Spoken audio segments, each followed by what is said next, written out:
Hello and welcome to this week's episode of Online Store Success with me, Jodie Minto. Today I have a very special guest with me. I have Louise Carter from Baby Luno, and I'm really excited to chat with Louise. We've just worked together inside of Ecom Ads Academy, and she has a great business model that she's built off the back of one hero product, a multi six-figure business off the back of one hero product, which I love so much. So I'm here today to chat with Louise more about her business journey and how she even discovered what this hero or unicorn product, I often call them, is in her business. So welcome, Louise. Thank you so much for being here.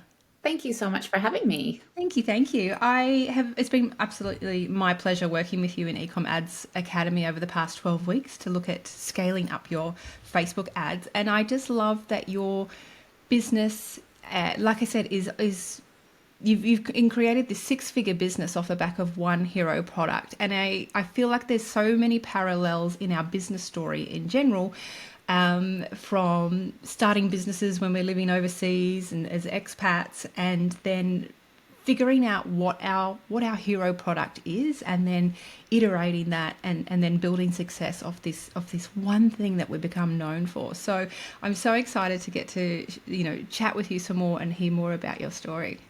Yeah, no, I'm excited too. So tell me a little bit about Baby Luno. What is it exactly, and what's that hero product? Yeah, so it didn't start with the hero product at all. I was a retailer and I bought in other brands and resold them, and yeah, just brands that I loved. Um, but in the end, it wasn't quite as profitable as I would like it. So it's obviously a baby store, but yeah, had lots of different brands. But then I was trying to look for maybe something that I could create myself. And after quite a few years, I created the Nordic foot muff pram liners. So my background is from Sweden. And in Sweden, these exist quite a lot. So it's basically a foot muff that you use in the pram to keep your baby warm in winter. And here in Australia, like when you're buying your pram, you might buy one, but otherwise there's not really that many around. And I think as Australians, we think that we live in a very warm climate, and we can get by without them, but they're really handy. So they're zipped. So a lot of the time, like when my boys were little, they would just kick off the blankets, and I would keep being worried that they were still cold or the blanket would get stuck in the wheel underneath. And I love being outside and going for walks, and I think it's really important, especially as a new mum, to get out. And it was just getting really difficult during the winter seasons. So this is kind of where the idea came from. And based on the products kind of from Sweden, I had a look at, what exists over there, and then created these foot muffs to the Australian temperatures, like especially Southern Australia and New Zealand market. And then also made sure, like, I like to be quite eco-friendly, so economical as well. So I want to get the most use out of it. So a product that kind of goes from newborns all the way up to 3, 4 years old, and you can turn it into a normal pram liner in summer as well. So you can use it all year round and for quite a few years. I love it. I So love it. And I've seen on your socials and on your website, so cute, these little snuggly babies inside of them. And there's some that have the little fur trim around their face. Like, it's just the cutest little thing ever. It's a beautiful yeah, product. yeah, thank you. But it definitely took many years to get there, and struggle and as well, as I'm sure you know. Yeah, I bet. I bet. Look, let's turn back the clock a little bit. Tell me a little bit about what were you doing? What was your career before Baby Luno? So mainly marketing, online marketing, especially. And when I had babies, obviously, then I had the interest for the whole baby world. Mhm. And then I thought, with paired with my online marketing background, um, it was a good way to kind of have an online store. Mm. So that's where it kind of, Amazing. um, Amazing. And tell us a little bit about your story, your would you call it an expat story, or I know. Tell us a little bit about like the moving around, the international jumping around. yeah. So I originally from Sweden, like I mentioned. Mhm. I did come to Australia when I was about 18 years old, Okay. and met my now husband, who's Australian, and he used to be a professional basketball player. So he would get like a 1 year contract somewhere, or not even like an 9 month contract Mhm. somewhere. So we would go and live there. Then we would move somewhere for the 4 or 5 months in between, and then we would move to the next place. Okay. So I think we jumped from Sydney to Melbourne to Sweden to Adelaide to Melbourne, New Zealand, Sydney, UK, Sweden, Wow. Perth. So, yeah, we jumped all the way everywhere. And that actually, helped a bit to start my business because it was, I was very lucky. I was getting a job in every place. But it was getting more and more difficult, obviously, and to, try and build my career that I wanted. Um, then because I had to leave after 8 months, basically, each job. So, and then, I would get interviewed for the next place, and they're like, "Oh, well, why are you only, working like for 8 months at each place?" But you don't really want to tell them that you might move again in a few Yeah. months' time. So that's also kind of that helped me. All right, I need to start my own thing. Mm. Um, and even actually, the decision of starting a family was kind of that too. So we were kind of like, all right, well, why don't we have kids now? And then once he retires and we settle down somewhere, then I can build my career or whatever. Yeah. Yeah. Um, Not knowing that you have kids then, and it's a lot more. There are other struggles, but yeah, so both kind of, yeah, starting the family, but then also starting the business Yeah. is because of that whole moving around thing. So how did you know, like, right, this is it. This is the day. This is the week. I'm going to start this business amongst all of the travel and having babies. It was definitely not a clear day like that. So it kind of gradually, so I got the idea kind of when we were living in New Zealand, and we I didn't have lots of stores available to me, so I went online a lot but couldn't find much online. So the idea kind of started there, and actually the owners of the basketball team there, they were real entrepreneurs, and I got a good connection with them, and they were really inspiring. So I just kind of asked them about, starting a business and stuff, and got some lovely tips, but still didn't quite make the leap to start it. And then I remember I had spent the summer in Sweden after that time in New Zealand, and my mum has a little Airbnb that she rents out at the back of her place.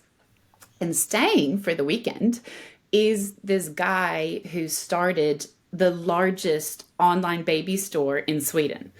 So basically like a online baby bunting of Sweden. And so I was like, oh my gosh, like I have to have a chat to this guy. So one morning I asked if we could have a coffee, and yeah, we had a good chat. And then that was kind of like, all right, this is almost like a sign. Like, how Yeah. does this happen? So went back to Australia after that and started the business very slowly. And yeah, small at the start. And Um, reselling other brands and products. That's how ye- you initially started? yes, exactly. So basically, like what that guy did in Sweden, I tried to copy a bit, but in Got it. Australia. Got it. And How long did Yeah. it take you, like, or how long did you run the business where you were reselling other people's products before you were like, you know what, I'm going to try my hand at product development? It was about 4 years, I would say, Hmm. in reselling and reselling other brands. And this was also before all the kind of Instagram shops and stuff that are have popped up today. So I thought I had a really, great, unique idea. And then, but I love all those Instagram shops. And what I did too was because of my online marketing background, I loved helping, like a lot of the time, as mums starting these beautiful businesses with beautiful products. And I loved working with them, or I still do actually work with them and bring in their products and market to more other mums. And yeah, and I was basically a customer myself because I was a new mum, and Yeah. yeah, so all the products that I loved, just loved bringing them in and marketing to other places, and then Instagram was great. Like I Mm. used that tool pretty much to build up my whole business. Organically to get lots of reach. Oh, those were the days. Yes, exactly. It was a lot easier to be seen then, and I was very active as well. So yeah, so kind of built that up. But I was working like crazy and getting all these products out and doing really well, like selling lots, but just probably not making that profit that I wanted at the end of the day for all the work that I put in. Yeah, yeah. It's a tricky thing too, isn't it? And if you're reselling brand names in particular, there is that element where you're competing against other retailers selling the same product, and then it can become a bit of a price war where it's whoever sells it cheaper wins, and then really you're not winning because you're making no profit off of that. So, did you find when you were reselling that there was kind of any trends around bestsellers and things like that, or was it like a little bit of everything? Um, a bit of both, but I noticed one of my best sellers was actually maternity bras. Oh, right. Yeah, so I think also because I was very active on Instagram, and so I would show these products in the stories all the time, really explain them in detail and stuff. And I think when buying, maternity wear and especially bras, it is a bit of a tricky thing to buy. And not many stores were doing this. So they were a best seller, and I found this beautiful brand, Kate and Shay, that I sold heaps of and loved working with them. I still have their products today. They were really high quality products as well. And the same thing also with nappy bags. So I myself struggled to find a good nappy bag when I was a new mum. So this was also like a kind of a passion. I love stylish bags, and I would like show exactly how to use them, and everything, and all the different pockets and everything, and really go into a lot of detail. Um, Yeah, right. So I mean, fast forward to now with the foot muffs, do you still sell some of those products on your website? I do a little bit, yeah. So I still have them on there. But I would have to say that 99% of my energy now goes into the foot muffs. Both because I'm passionate about them. Like I love them and it's really cool. Like I created these and Yeah. and I work with artists to bring out new designs for them, which I think is, a lot of fun. Um, and trying to get them, yeah, just perfect for the Australian market and, that kind of thing. Um, and so, yeah, and then just doing the photo shoots, all that stuff is so fun when you have your own Yeah, when it's your product. own product. Yeah. Yeah, so I still have the other brands, but yeah, Yeah, 99% of right. my I energy love goes that. into the foot muffs. Yeah, I mean, and that's if that's where you have the biggest profit margins, and if that's where people sort of come to you, that's what they know you for. It's great. It's great to find that hero product where people know you for, and that they come back to you, and that's the product that brings you the most joy and creative satisfaction and all of the things. Tell me a little bit about the manufacturing process. How long did it take you to come up with the concept of the foot muff to actually having a finished product to sell? Um, yeah, geez, it was a bit tougher than what I expected. Mm. But yeah, so I tested out a few different manufacturers, which I found through like an online website, and had to get some samples made. Mm. But I think also the manufacturers, they were all used to making the foot muffs for really cold countries Yeah. and couldn't quite understand that I needed them not as warm. Not quite as And sweaty for the little bubs. yeah, exactly. And I also wanted to make them reversible so you could turn it into just a normal pram liner in summer. All these little details. And even when I had them, I kept questioning myself, is this actually going to work in Australia? Like nobody else is doing this. Why aren't they? Like, so, and it was actually my mum that was just like, just try it, just go, let's make an order, let's do it. So I, yeah, decided on three designs, kind of unisex, and easy. One was from an Australian artist, this beautiful like kookaburra and yeah, Banksia trees and stuff. So I was like, all right, that's Australian themed too. Let's go with that. Yeah. Um, but yeah, it probably took maybe I'd say a year and a half or 2 years from Wow. that From idea initial idea. to Yeah. launch. Yeah. 2 years. There you go. Anyone's listening on the manufacturing journey. It's a long road, but it's so worth it. Keep going, keep going. Yes, definitely. Yes. How many varieties of the foot muff do you have now? Today I have 8 different designs. Um, Nice. but it is getting trickier because you never know which one they're going to buy. So Mm. which one's going to be popular. So the more designs you have, the more, the bigger warehouse you have, the more stock you have. Gotcha. So I am phasing one design out Yeah. at the moment. So I will be going back to 7. Um, but whenever I sell out of a design, I get people contacting me, oh, that's the one I wanted. And it doesn't matter which design it is. It's just like whatever is sold out, that's what. That's what they want. Yes, exactly. Oh gosh. Tell us a little bit about your lead time. So if that happens and you sell out of one product and then you want to recreate it and remake it, what sort of lead time do you face in manufacturing? Um, Very long. So I have actually managed to minimize it. So it's always the tiniest little thing. So the thing is, Mm. my zippers are Mhm. very high quality zippers. And actually, the first year I did it, they were not high quality. So I had an issue with the zippers breaking, and I would replace all of those foot masks from that very first year. So I made a point that I need to have the highest quality zippers. And just to order the zippers takes a month. Oh gosh. Um, so that, and then they make them, which takes about 2 weeks or so. I mean, it depends how many I order at a time. And then shipping takes about 4 weeks. So you could say, yeah, 2 months about. But what I've actually done now is that I have pre-ordered the zippers. So I've got them sitting there Ready to ready go. to kind of cut down that lead time. Yeah.